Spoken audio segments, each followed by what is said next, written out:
The Delirious whack treatment of Sirius Black. Ugh. Sirius Black is one of those characters in the Harry Potter universe that's just had it really raw. I mean, really bad.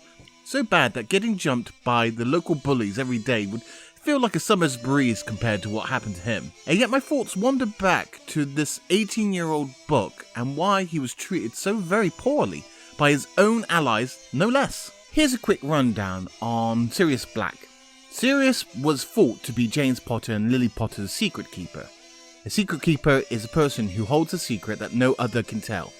The secret keeper could tell as many people as they liked, but they must do so voluntarily. The secret could not be blackmailed or bewitched or tortured out of them.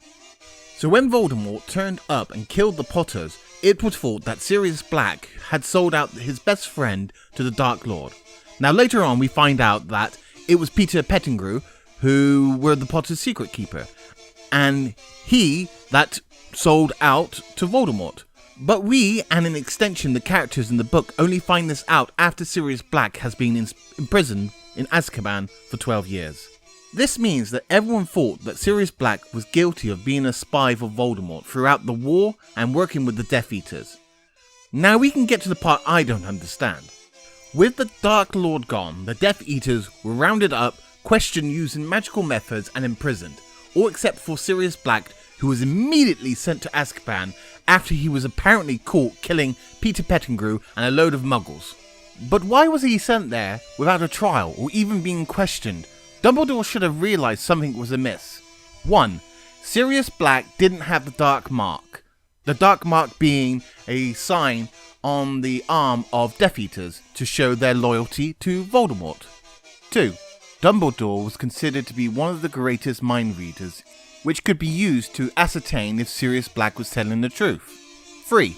Snape, the true double agent, had no knowledge of Sirius Black being a double agent despite being one of the Dark Lord's most trusted Death Eaters. 4. No magical means were used to see what this legendary spy who apparently fooled the greatest light wizard knew. Truth-telling potions, charms, mind reading, torture, none of it was used. 5. How did anyone find out about the Potter's death when the secret keeper was still alive?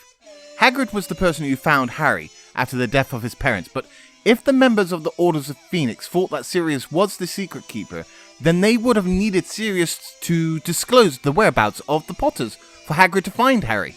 At this point, Sirius could have told them he wasn't the secret keeper and saved himself from 10 years plus in Azkaban. Dumbledore didn't know, because if he did, he would have known that Peter Pettigrew was the secret keeper.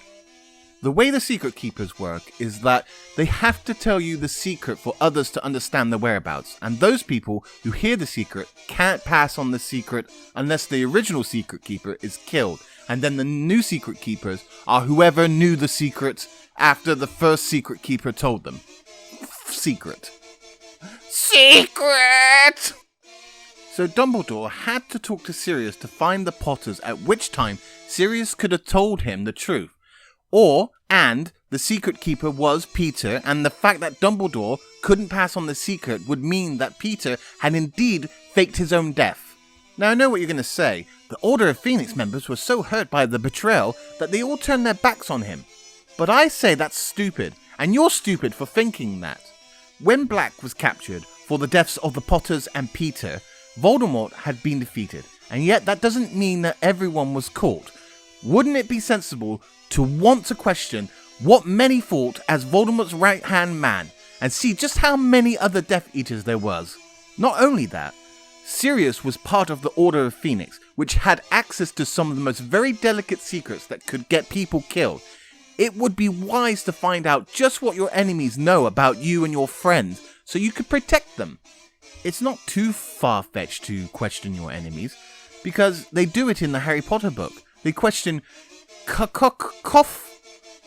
this dude, alright? Who was a Death Eater, and he had the Dark Mark, sold information that led to the capture of Barty Crouch Jr. Snape was even vouched for by Dumbledore as a double agent when questioned, so that it's not too far-fetched to question potential Death Eaters on the whereabouts of other Death Eaters or their plans. And yet Sirius was imprisoned without trial, without being questioned, and being completely ignored by the Order of Phoenix, despite possibly holding information that would hurt the Order's members if ever shared. It feels like J.K. Rowling might have been a mediocre writer and just got lazy when it came for an scapegoat. Dumbledore didn't even visit Black when Voldemort returned in the head of Quill. Wouldn't it be wise to find out something, anything, about the greatest dark wizard?